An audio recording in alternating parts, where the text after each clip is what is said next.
ऐसा लगता है कि पंडा फोन पे बात करते रहता है भगवान से कि कौन से दिन कहाँ मिलेगा। हमारे दिमाग में डाला जाता है शनिवार है हनुमान जी की तरफ चले जा, मंगलवार है शंकर भगवान की तरफ चले जा, गुरुवार है फलाना लक्ष्मी की तरफ चले जा, इतने बजे जाना, इतने बजे मंदिर में जाना, इतने बजे पूजा करना। बिरसा मुंडा ने बोला मैं ऐसे भगवान को नहीं मानता हूँ जो ब्राह्मणों की मानता है। हिंदू राष्ट्र का मतलब होता है आदिवासी मुक्त भारत। जो इस देश को हिंदू राष्ट्र घोषित करना चाहते हैं उसका दूसरा मतलब होता है आदिवासी मुक्त भारत, यानी बगैर आदिवासियों का देश। जिस दिन आदिवासी वनवासी हो जाएगा उस दिन दलित, ओबीसी और अल्पसंख्यक स्वर्गवासी हो जाएंगे। 1993 में भारत सरकार ने संयुक्त राष्ट्र संघ में एक प्रस्ताव भेजा जिसमें लिखा है कि भारत में आदिवासी रहते ही नहीं है। इसका मतलब ये होता है कि भारत में आदिवासी नहीं है और भारत के आदिवासी नागरिक भी नहीं। तो इन लोगों ने आपकी पहचान को भी खत्म कर दिया, आपकी नागरिकता को भी खत्म कर दिया। लोगों ने आरोप लगाया कि बाबा साहब ने संविधान में आदिवासियों को डिफाइन नहीं किया। यह बात गलत है।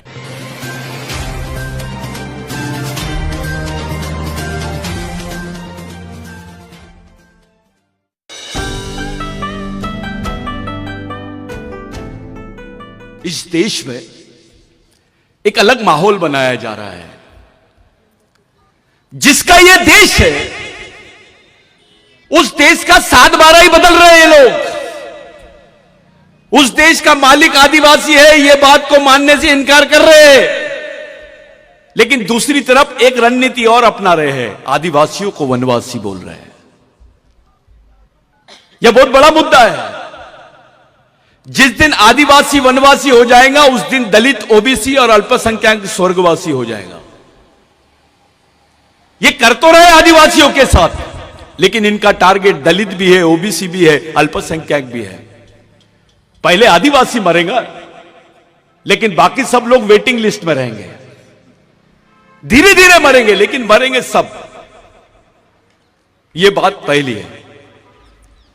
दूसरी बात यह है कि पूरे देश में जितने आदिवासी सांसद थे, जितने दलित सांसद थे, जितने ओबीसी के सांसद थे, किसी को नहीं लगा कि यह मुद्दा पार्लियामेंट में उठाना चाहिए करके। इस मुद्दे को दबाया गया। 93 में बाबरी मस्जिद शहीद हुई, राम मंदिर का मुद्दा खड़ा हो गया। उसके पहले राजीव गांधी को मारे, बॉम्बे ब्लास्ट हुआ। उसी दरमियान भारत सरकार ने संयुक्त राष्ट्र संघ में चुपके से यह स्टेटमेंट दे दिया कि भारत में आदिवासी नहीं रहते हैं। साथियों, संयुक्त राष्ट्र संघ का एक संविधान है जिसमें आदिवासियों के लिए विशेष अधिकार है, जिसको इंडिजिनियस पीपल राइट्स बोलते हैं। मूल निवासी होने के अधिकार है, उसमें विशेष प्रावधान है कि आदिवासी क्षेत्र में सरकार भी अपने प्रोजेक्ट को नहीं लॉन्च कर सकती है जब तक आदिवासियों की ग्राम सभा उसको मान्यता ना दे। वहां ग्राम सभा का उल्लेख वैसा नहीं है, वहां विलेज ऑफ इंडिजिनियस पीपल लिखा हुआ है। यह मुद्दा इसलिए उपस्थित कर रहा हूं क्योंकि यह आपको खत्म करने वाला मुद्दा है। यह इतिहास हो जाएगा कि यहां के राजा थे, हमारे पहले अहिरी के राजा थे, नागपुर के राजा थे, आदिवासी राजा था, फलाना राजा था, यह बोलने के लिए रह जाएगा। क्योंकि अब जो तुम्हारा बच्चा पैदा होगा वो आदिवासी नहीं रहेगा। यह पहले समझ लो।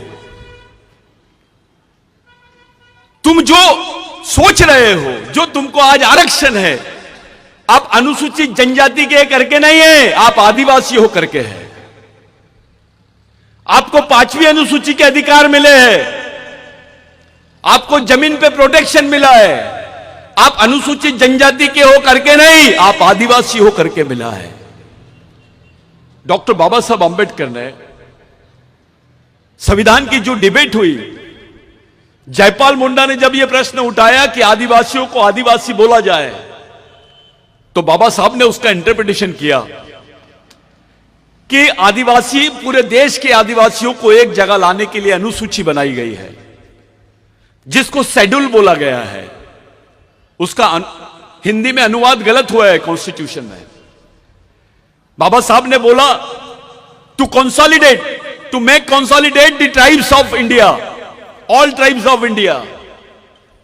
आई am framing a schedule to define them who are Adivasis. इसलिए डॉक्टर बाबा साहब अंबेडकर ने उनको शेड्यूल ट्राइब बोला।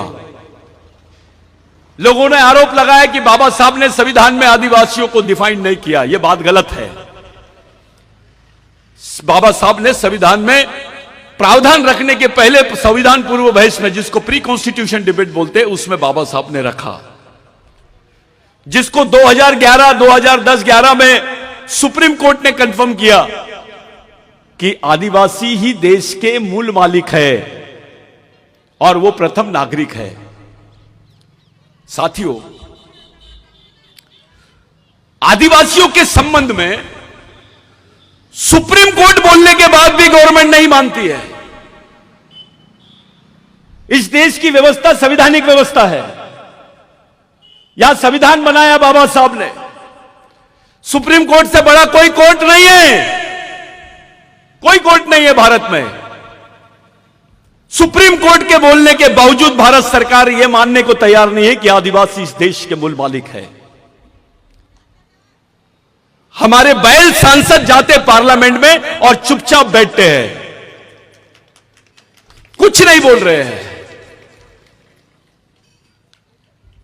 और चुपचाप काम करते हैं वनवासी करके। अबे तेरे अंदर का बाबूराव शेरमाके का खून मर गया क्या? टंट्या भील का खून मर गया क्या? बिरसा मुंडा का खून मर गया क्या? गुंडा धुर का खून मर गया क्या? बाबा साहब का खून मर गया? क्या बात है रे भाई? तेरे साथ तेरी आने वाली पीढ़ी को भी खत्म करने का षड्यंत्र देख रहा है और तुम बंदर जैसे चुपचाप बैठ के देख रहे हो कि क्या चल रहा है देश में। ये इसलिए बोल रहे हैं कि भारत में आदिवासी नहीं रहते हैं। भाग्यश्री ताई, ये बहुत इंपॉर्टेंट बात बता रहा हूं, क्योंकि भारत विश्व में पहला देश है जिसने बोला है कि हमारे पास लैंड बैंक है। पैसे की बैंक नहीं, जमीन का बैंक है। और ये जमीन की बैंक किसकी है? ये किसकी जमीन के भरोसे बात कर रहे हैं? ये आदिवासियों की जमीन के भरोसे बात कर रहे हैं। कोई ताली वाली मत बजाओ। ये आपकी जमीन को बोल रहे हैं ये लैंड बैंक है। अभी आपके पास 25 एकड़ है, 10 एकड़ है, 15 एकड़ जमीन है। जिस दिन बोल देंगे भारत में आदिवासी नहीं रहता है, ये बात अप्रूव्ड हो गई, तो आपकी जमीन, जिसका कानून बनाया गया था बिरसा मुंडा के आंदोलन की वजह से, जिसमें 1 लाख लोग मारे गए थे, सेकेंड वर्ल्ड वॉर में इतने लोग नहीं मारे गए जितने बिरसा मुंडा के आंदोलन में मारे गए। जमीन की लड़ाई थी वो। बाबूराव शेरमाके की भी लड़ाई जमीन की थी। अहिरी से उस तरफ रामाकुंडम, गढ़चिरौली, चंद्रपुर, आदिवासी औरतों को ब्लाउज नहीं पहनने दिया जाता था। अपना छाता नहीं ढाक सकते थे वो ढाकने के लिए भी टैक्स देना पड़ता था, क्योंकि व्यवस्था ब्राह्मणवादियों के हाथ में थी। राजा भले आदिवासी था। उस व्यवस्था में बाबूराव शेरमाके का संघर्ष शुरू हुआ। उस व्यवस्था में अगर ब्राह्मण ने मर्डर भी कर दिया तो उसको सजा का प्रावधान नहीं था। यह मनुस्मृति का कानून है। लेकिन जब आदिवासी विद्रोह हुआ, उस विद्रोह के बाद में यहां पर आदिवासियों को एक नाम दिया गया जो विश्व के किसी आदिवासियों को नाम नहीं दिया गया। उसका नाम है क्रिमिनल ट्राइब। गुनेगारी जमात। हमारा राजा भी था तो उसको भी क्रिमिनल ट्राइब बोला गया है। आदिवासी का बच्चा पैदा होते से क्रिमिनल ट्राइब है। आज भी बाबूराव शेरमाके का नाम शहीदों की लिस्ट में नहीं है, क्रिमिनल ट्राइब की लिस्ट में है। क्रिमिनल ट्राइब को शहर में जाने का कोई अधिकार नहीं था। अगर क्रिमिनल ट्राइब को किसी ने मार दिया, गुनेगार जमात के आदिवासी को किसी ने मार दिया, तो उस पर केस नहीं लगती थी। यह कानून था। राजा अपने थे लेकिन कानून दूसरों को चलता था। हमारे लोगों को इस क्षेत्र को दंडकारण्य बोलते हैं। दंडकारण्य का मतलब यह होता है कि जिनको सजा दी जाती थी उनको यह क्षेत्र में रखा जाता था।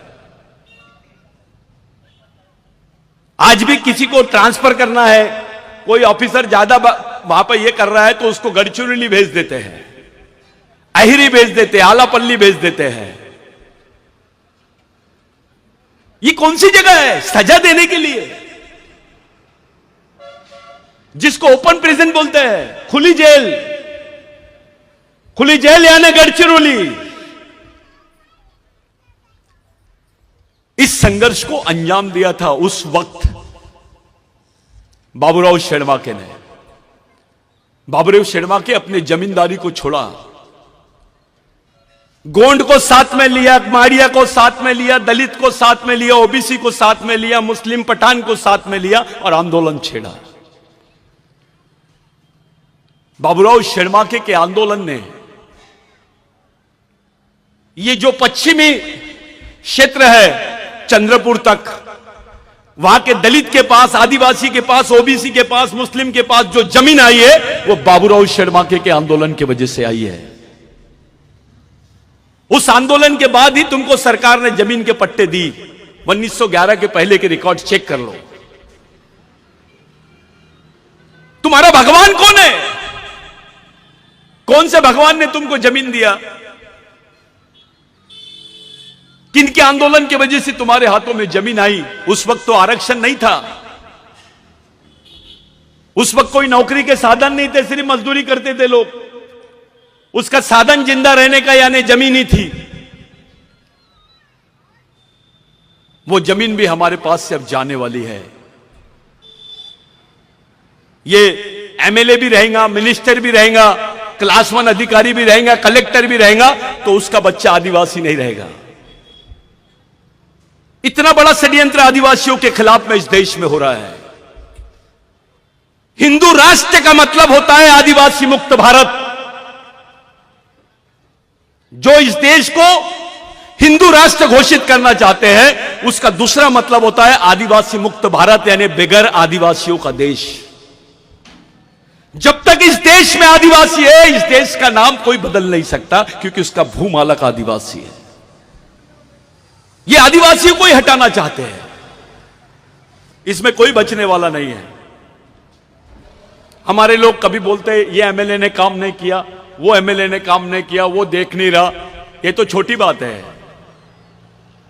ये देवेंद्र फडणवीस सरकार ने बोल दी कि 75,000 बोगस को नौकरी से नहीं निकालेंगे। 75,000 बोगस को नौकरी से नहीं निकालेंगे, ये स्टेटमेंट दिया तो हमारी आंख खुल गई। ये तो गलत बोल रहा है। तो पहला सवाल तो ये 75,000 बोगस आदिवासी कैसे बने? इनके पास सर्टिफिकेट किसने दिया? इसके बारे में कोई बात नहीं करता है।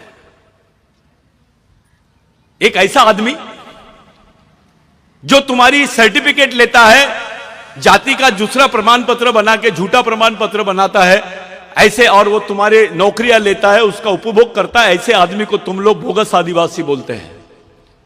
लेकिन तुम्हारे समाज में ऐसा आदमी भी है जो तुम्हारा ही आरक्षण लिया है, कलेक्टर बना है, मिनिस्टर बना है, आमदार बना है, जिला परिषद सदस्य बना है, डॉक्टर बना है, इंजीनियर बना है, और समाज के बारे में नहीं सोचता है। तुम्हारा ही आरक्षण लिया है, तुम्हारा ही भाई है। अगर वो बोगस आदिवासी है तो ये गद्दार आदिवासी है, जो तुम्हारे समाज के बारे में नहीं सोचता है। थोड़ा पढ़ लिख लिया तो नागपुर भगता है, शहर में जाता है, बड़ा बंगला बनाता है, टीवी और बीबी में रह जाता है। उसको समाज से कोई लेना देना नहीं है। एक आध बार चंदा दे दिया तो उसको ऐसा लगता मैंने बहुत बड़ा काम कर लिया। अबे तेरा बच्चा आदिवासी नहीं रहेगा। अपनी औकात थी क्या यहां बात करने की? जब तुम आदिवासी ही नहीं रहोगे तो तुम्हारा क्या होने वाला है, थोड़ा सोचना शुरू कर दो। तुम्हारी पहचान खत्म, तुम्हारा अस्तित्व खत्म। जैसे अंडमान निकोबार में आदिवासियों को देखने जाते ताई और ऐसे ब्रेड के टुकड़े फेंकते हैं, वो बच्चे बिगर कपड़े पहने नंगे हमारे आदिवासी लोग आते हैं सामने, जैसे जानवर को रोटी देते हैं। उसको म्यूजियम बोलते हैं, आजाब घर बोलते हैं, कि बताते देखो ये ऐसे आदिवासी है। ये गढ़चिरौली में भी चल रहा है। गढ़चिरौली में आदिवासियों के नाम पर इंटरनेशनल फंड आता है। आदिवासी को मालूम ही नहीं कि उसके नाम पे कौन फायदा उठा रहा है। जितने आदिवासियों के संगठन गढ़चिरौली में नहीं है, उतने यहां पर एनजीओ है गैर आदिवासियों के। वो कमा रहे आदिवासी को दिखा दिखा के। मैं मुद्दे से हटके बात कर रहा हूं। 13 साल की आदिवासी लड़की अपने हाथ में बंदूक पकड़ती है, टीवी पे दिखाता है कि यह नक्सली थी, यह लड़की को मारा गया है, यह इसकी उम्र 13 साल है। समाज का कोई आदमी उसके बारे में बात नहीं करता कि आखिर क्या बात है, यह 13 साल की लड़की ने अपने हाथ में बंदूक क्यों पकड़ी। कौन सा समाज है तुम्हारा? कौन है तुम्हारे समाज का चालक पालक और मालक? किसके इशारे पे चलते हैं आप? कौन सी व्यवस्था है तुम्हारे पास? यहां का बौद्ध भाई डॉक्टर बाबा साहब आंबेडकर का लिखा हुआ ग्रंथ अपने बच्चे के हाथ में देता है, जिसको बुद्ध और उसका धम्म बोलते हैं। उनका बुद्ध विहार चलता है, उनके स्कूल चलते हैं, भिक्खु काम करते हैं।